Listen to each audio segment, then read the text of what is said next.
राम राम किसान भाइयों, मैं नितिन फिर से हाजिर हूँ आपके अपने चैनल नितिन देओल में। किसान भाइयों, आज हम बात करेंगे धान की फसल की। जो हमारी बालियाँ होती हैं, इन्हें हम लंबा और मोटा किस तरीके से कर सकते हैं। क्योंकि किसान भाइयों, शुरू से लेकर लास्ट तक सभी किसान भाई बहुत अच्छी तरीके से जो है लागत अपनी धान की फसल के अंदर लगाते हैं, और उसके बाद भी यदि अच्छी तरीके से जो बालियां हैं वह ना आए और उनकी बालियों की लंबाई अच्छे से ना बढ़े, तो किसान भाइयों को काफ़ी ज़्यादा नुकसान देखने को मिल जाता है। तो जो धान मैं आपको इस समय पर दिखा रहा हूँ, आप इस धान को देख सकते हैं। काफ़ी अच्छा ये हरा भरा धान इस समय पर आपको दिखाई दे रहा है, और इसके एक एक पौधे से लगभग 8 से लेकर 10 कल्ले आसानी के साथ इस समय तक निकल चुके हैं। लेकिन कहीं कहीं पर क्या हो रहा है कि किसान भाइयों की जो धान की फसल है वह उन्होंने काफ़ी पहले लगाई है, तो उनकी धान की फसल के अंदर बालियाँ निकलने की जो तैयारी है वो लगभग चल रही है। तो इसीलिए ये वीडियो होने वाली है कि उन किसान भाइयों की ज़्यादा से ज़्यादा मदद की जा सके जो अपनी धान की फसल की जो बालियाँ हैं उन्हें लंबा और मोटा करना चाहते हैं। इस खेत के अंदर भी मैं आपको दिखाना चाहूँगा कि देखिए कितना हरा भरा और सुंदर खेत चल रहा है। ना ही तो इसके अंदर पीलापन है और ना ही इसके अंदर किसान भाइयों किसी भी तरह का कोई खरपतवार आपको देखने को मिलेगा, क्योंकि इसमें शुरू से ही बहुत ध्यान इस खेत का रखा गया है। और अभी तक लगभग ये 45 दिन का धान हो चुका है, और एक एक पौधे से किसान भाइयों लगभग 8 से लेकर 10 कल्ले बड़े आसानी के साथ इस खेत में निकाले हैं। काफ़ी अच्छी मिट्टी है, और इस खेत के अंदर सबसे ज़्यादा ध्यान रखा गया है वो ध्यान रखा गया है किसान भाइयों पानी का, सिंचाई का, कि समय समय पर इसकी जो है सिंचाई और इसे पानी दिया गया है। अब जो हमारा आज का मेन टॉपिक है वो टॉपिक है कि धान की फसल की बालियों को लंबा किस तरीके से किया जाए, उन्हें मोटा किस तरीके से किया जाए। क्योंकि समस्या ये आती है कि धान की जो हमारी फसल की बालियाँ होती हैं उनके अंदर पटास बन जाती है, यानी कि जो दाना होता है वह अच्छी तरीके से नहीं फूल पाता, और दाना अच्छी तरीके से ना फूलने के कारण किसान भाइयों की जो बालियाँ होती हैं वह छोटी रह जाती हैं और उनके अंदर वजन नहीं आ पाता है, दाने का भराव अच्छी तरीके से नहीं हो पाता है।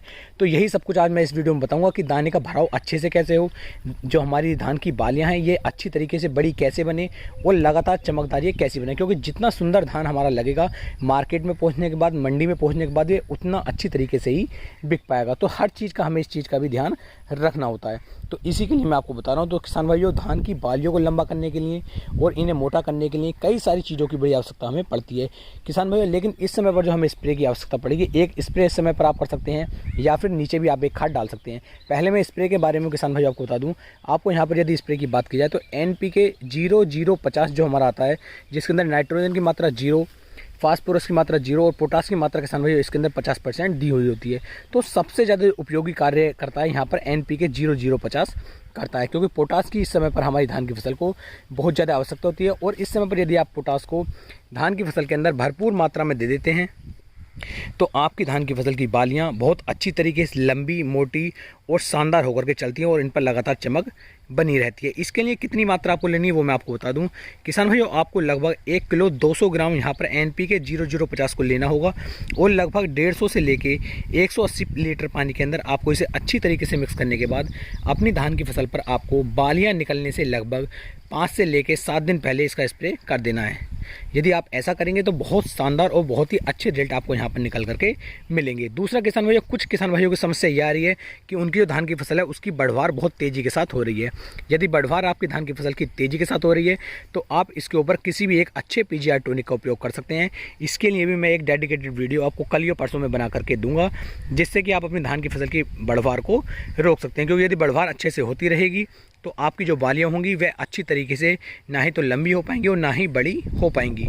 इसके बाद किसान भाई, यदि मैं खाद के बारे में बात करूं कि आप कौन सा खाद इस समय पर डाल सकते हैं, तो आप MOP पोटास जो आती है MOP पोटास को ले सकते हैं, और इसकी मात्रा 25 से लेकर 30 किलोग्राम प्रति एकड़ के हिसाब से आपको लेनी है, और बालू रेत के अंदर मिक्स करके आप इसे भी अपनी धान की फसल के अंदर डाल सकते हैं। यदि आप ऐसा करेंगे तो इससे भी धान की जो बालियाँ होंगी वह बहुत ही लंबी और बहुत मोटी और बहुत शानदार निकल करके आएंगी, और अच्छा उत्पादन धान की फसल आपको निकाल करके दे पाएगी। तो इस तरीके से आप NPK 0050 का स्प्रे भी कर सकते हैं, और किसान भाइयों MOP पोटास को भी डाल सकते हैं। दोनों में से किसी एक कार्य को यदि आप करेंगे तो बहुत अच्छे उत्पादन आपको निकाल करके धान की फसल आपको दे पाएगी। तो उम्मीद है मैं आपको एक सही और अच्छी जानकारी दे पाया हूँ।